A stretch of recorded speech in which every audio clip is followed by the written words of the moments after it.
You are Locked On Wolverines, your daily podcast on the Michigan Wolverines, part of the Locked On Podcast Network.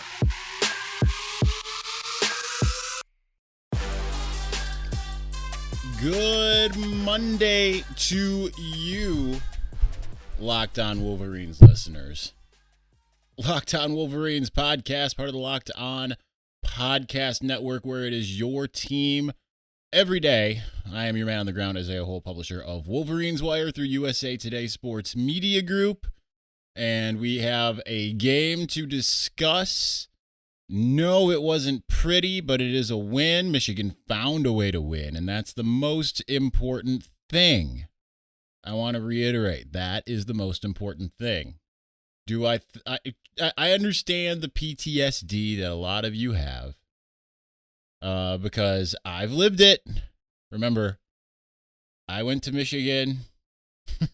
I was a fan before I was in the media. I remember plenty of times, like I've mentioned, drinking myself to sleep after some tough losses, particularly against Ohio State. So I know what it is. I know how it feels. I'm not saying there isn't cause for alarm. That was what this morning's The Morning Drip is all about, cause for alarm. But it doesn't mean that I think that it's time to hit the panic button, because I think a lot of I don't know that it's necessarily. I always have a hard time trying to differentiate between the big group or the vocal minority and who's actually the vocal majority, because I feel like when people are happy that the way things they just kind of let it happen, right? They don't necessarily get all up in arms, but it's the people who it's like, for instance, during the Rutgers game here, near the end, what was it? The final drive that should have netted 3 points, the missed field goal. I remember talking to Bryce Marich on the sidelines and we were in agreement. Like, Michigan, I know people are going to want to see him pass, but Michigan needs to run. It's like, if you run, you take that much time off the clock, you add the 3 points, the game, it's not that it's unwinnable for Rutgers, but it makes it awfully difficult. I understand if you pass, whatever, but like, you have to trust that you can get those 3 points, especially from that distance. But yet I was hearing behind me people screaming, like, why aren't you passing balls? It's like, well, if it's an incomplete pass or worse, then you didn't get points, which, yes, Michigan didn't. But again, you have to lean on your field goal kicker. And you didn't take enough time off the clock. Like, you couldn't drain that next 40 seconds off the clock. So there are people that tend to do that. It's like people that yell, why are you taking a timeout in certain situations when it's obvious that, what they're doing, or why'd you take a delay of game? There was a media member in the post game that was complaining after, not complaining, but he was asking Jim Harbaugh and Cade McNamara what it was with all the delay of games. Well, the one delay of game was obviously so they could back up, so they'd have more room to punt. Some of these things are obvious strategic things, and some people get all up in arms about them. But that's not to say that we don't have complaints, because offense was putrid in the second half.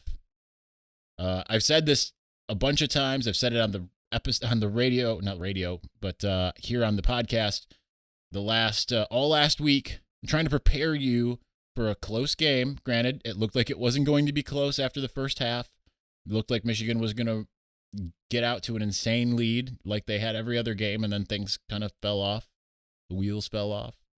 But Rutgers is a good team. This is not the same Rutgers team that Michigan had been facing through much of the time that Rutgers has been in the Big Ten.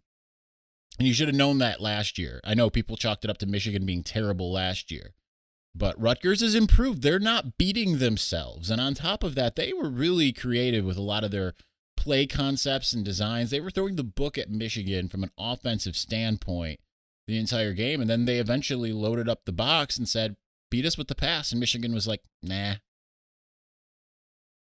Really smart coaching. Players that play really hard and don't make a lot of mistakes. The fact that the game ended on the first turnover that Rutgers has had all season long should tell you a lot of the story, right? This is an undefeated team that Rutgers was going into this game, and certainly they could have emerged.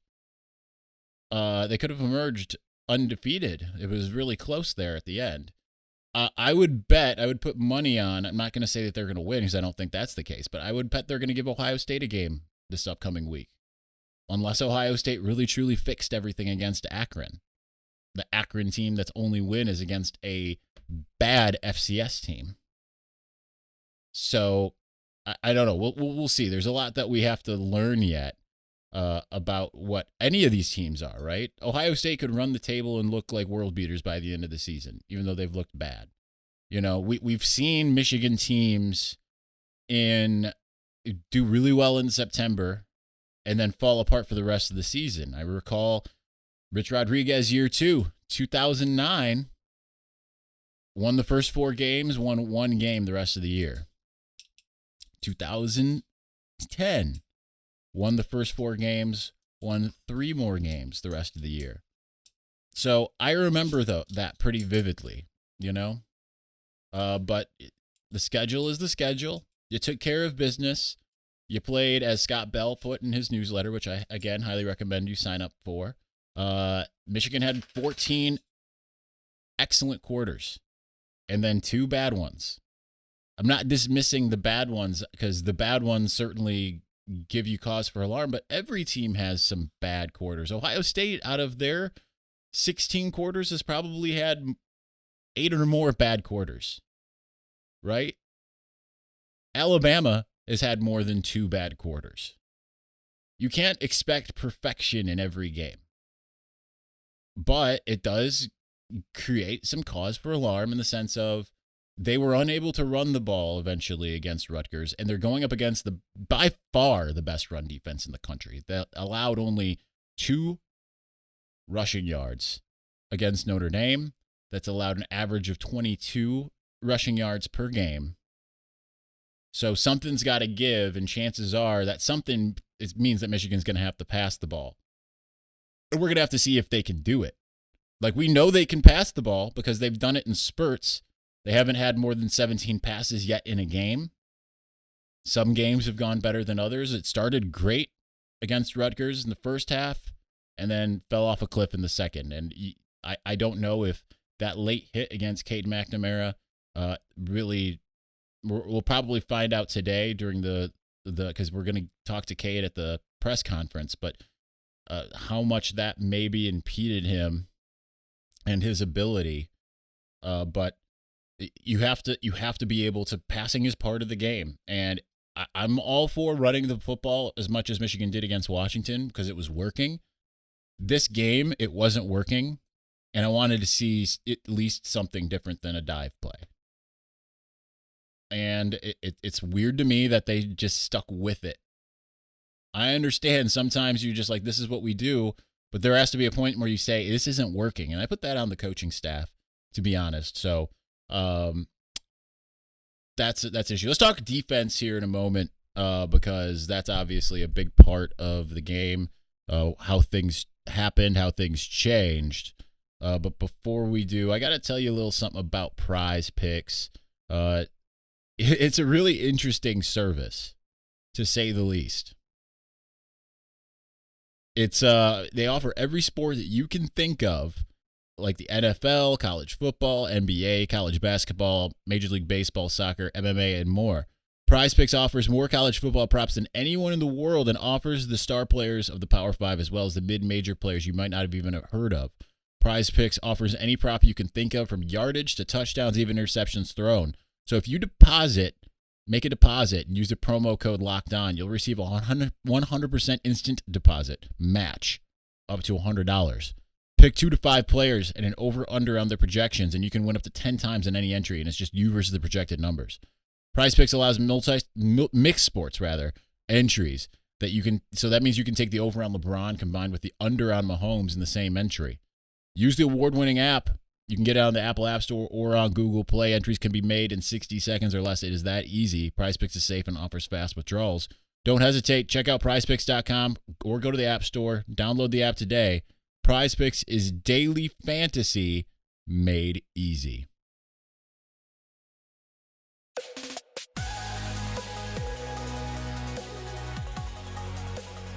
All right, let's talk a little defense here because that is interesting, and I mentioned this on X's and O's if you watched that on YouTube.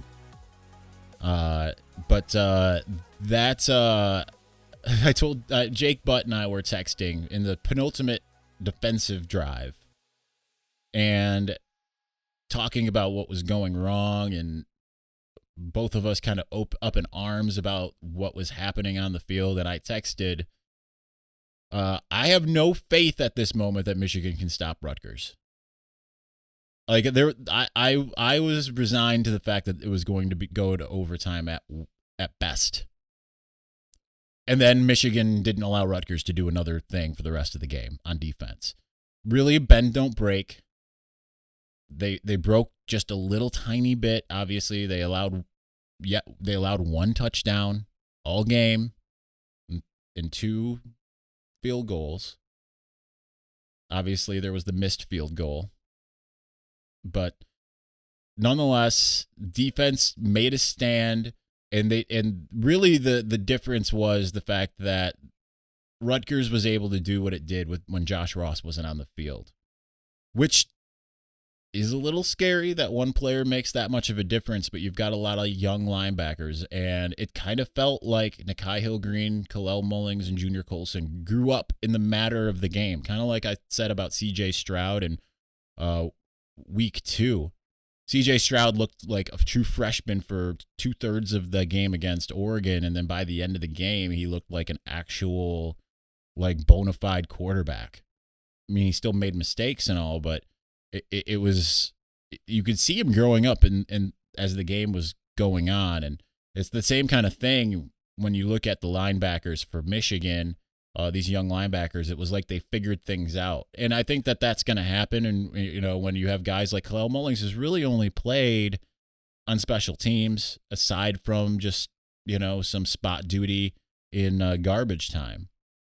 It's a little bit different to be thrown into the fire after you've had just a little bit of time and say, hey, go and do not only your job, but do it to the point where you help get them off the field, right? So that's huge for the team to get that kind of play from those guys. It's good that they had that adversity and overcame it. That is a huge positive, by the way, because this team knew it was going to face adversity, and at least on the defensive side of the ball, they rose to the challenge.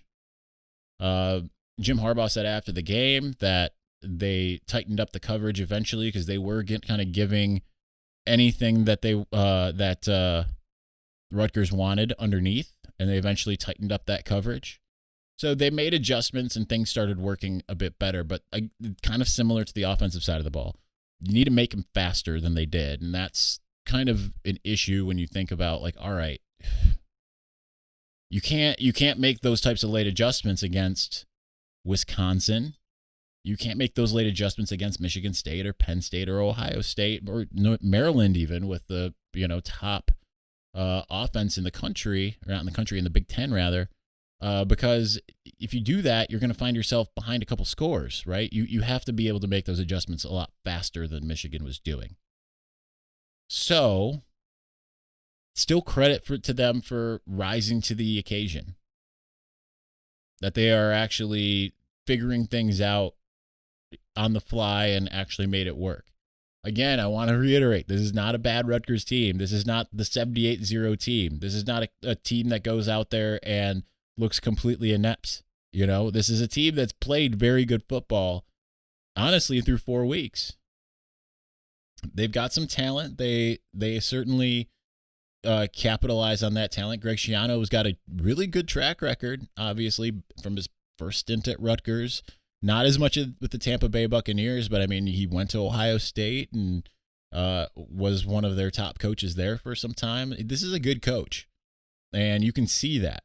You know, the fact that the post-game press conference had more for Rutgers had more to do with what didn't go right for Rutgers, instead of, like, if you listen to some of these post-game press conferences from the opposing coach, if it's like, NIU, like it's dominated by how good is Michigan.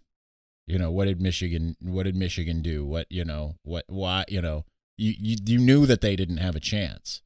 And Rutgers used to be that way with Chris Ash, and it's not the case.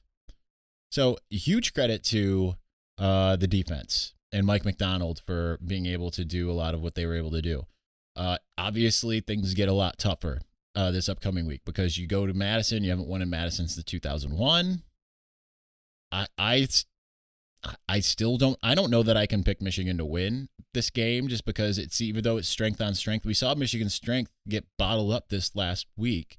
If Michigan would have rushed for 300 and something yards again this past week against Rutgers, then I'd be like, or even if it was like 200 or something like that, I'd be like, all right, yeah, Michigan's going to win in Madison. I don't know that I can get there. And just because Wisconsin is 1-2, I mean, they gave up 28 points in the fourth quarter. It's a lot of it had to do with Graham Mertz with turnovers. Michigan defense, not exactly a turnover machine thus far. So it's going to be a tough game in front of a tough crowd. And obviously Wisconsin needs this, but you wonder if they're losing confidence in their own ability because win, they're 2-2, lose, they're 1-3. Think everything's gone out the window by that point. So anyhow, all right, let's continue here momentarily. But before we do, hey, y'all know that, there are a few things in life that just aren't fun to talk about. And one of them is excessive sweating. When you're sweating through your shirts for no reason, it's embarrassing, right? Some of you may know I've personally dealt with this. When I speak in public, I can't help but sweat through my shirt. Now, listen, I know this isn't life or death, and I know there are much worse problems in the world, but let's be honest. In the moment, it feels like a big deal. Nobody likes to put out during an important speech, an interview, or first date, God forbid. I'd much rather not worry about it, and that's why I use SweatBlock antiperspirant wipes. SweatBlock is stronger and more effective than most clinical antiperspirants. You simply apply it at night before bedtime, go to bed, and the next morning you wake up, wash, and go about your day without worrying about sweat. Guaranteed.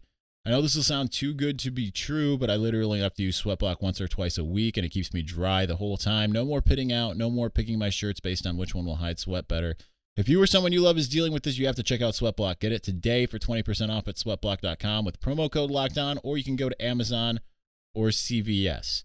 Also going to tell you about Built Bar. Y'all know how much I love Built Bar. If you don't know what it is, it's a protein bar that tastes like a candy bar.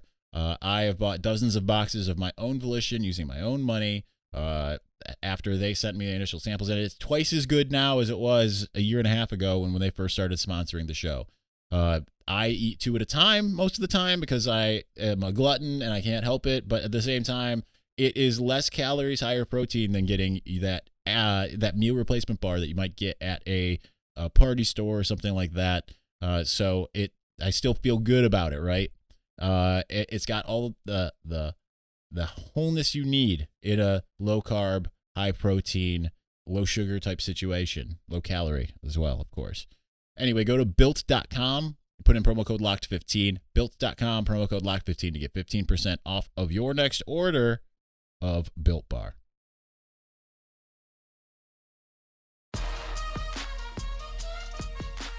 All right, let's finish out just a couple more minutes. We're going to keep this short and sweet because, I mean, we've, whether between X's and O's, morning drip, everything that I have out there. I know a lot of you listen to the podcast, and that's where you get it. I've got so many different avenues for you to hear the thoughts about this game, but we'll keep this relatively short. But yeah, I think that the one, because one of the things you look at any game and you say, how do you win that game? You have to win, as Jim Harbaugh said, 2 out of 3 phases of the game in order to win one. Certainly special teams was mostly good, save for the missed field goal at the end.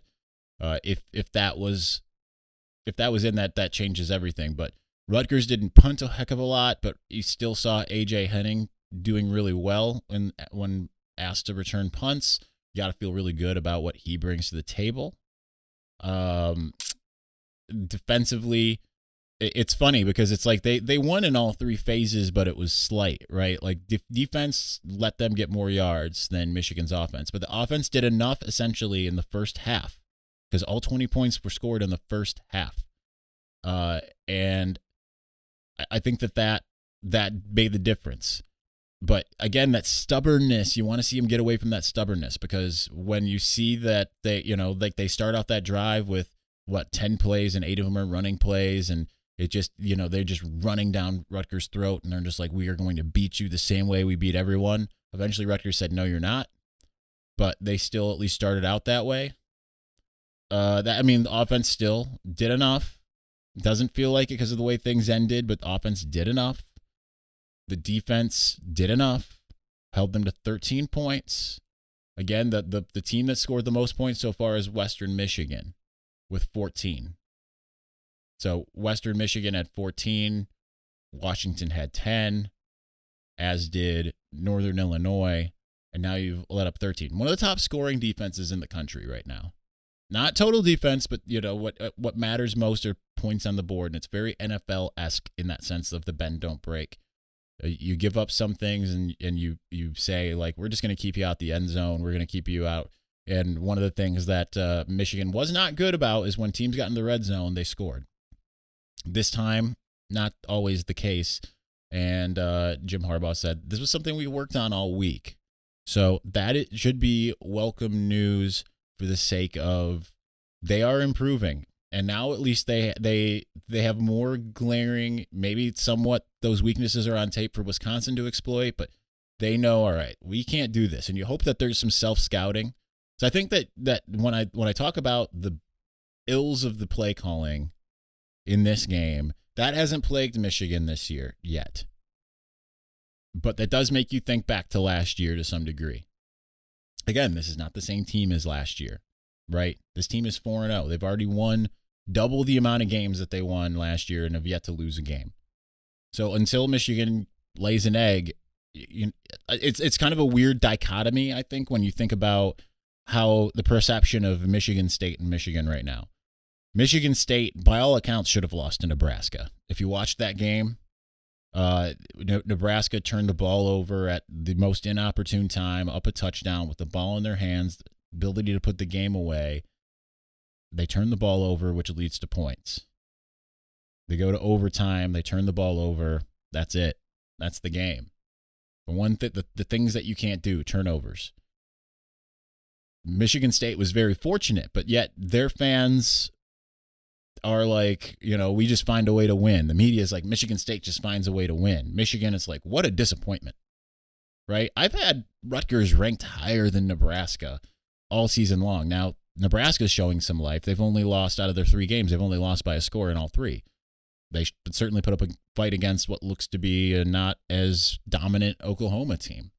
I think Nebraska is probably better than their record shows. But they make big mistakes in inopportune times.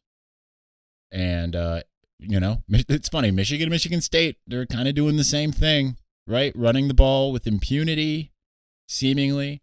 And then this past game, they did the same thing. A lot in the first half, nothing in the second. They didn't get a first down in the second half, but weirdly, they're not getting talked about the same way Michigan is. But that tells you what the expectations are, right? There were no expectations for Michigan State. I've seen plenty of Michigan State so far ahead of schedule, but yet people aren't saying the same thing about Michigan. I know it's probably because Mel Tucker's in his 2nd year, Jim Harbaugh's in his 7th. Still, we need to see more out of Michigan. This week is going to tell us everything we need to know about the season, but even so, a loss against Wisconsin, even an ugly loss against Wisconsin, does not mean that Michigan can't achieve its goals. Think back to Penn State 2016. Lost at Michigan 49-10. What did they do after that? 1 out. So it just means that if they lose at Wisconsin, it means there's no more room for error. And certainly it will take the air out of the tires in a lot of ways, at least when it comes to the fan base. But we'll see what happens from there. Not making excuses. I'm just, because I know there are some others like, oh, he's just already making excuses for a loss. No, because I just am saying I don't know that I expect Michigan to win per se. I don't know what I'm going to predict once we get to the to Wednesday or Thursday when I make those calls. But right now, I think that Wisconsin should be a slight favorite. I know that Vegas has them as either or. And even if Michigan does lose to Wisconsin, I think as long as it at least looks competent in a loss, then you can feel good. And I know people won't feel good, but yeah. Anyway, all right.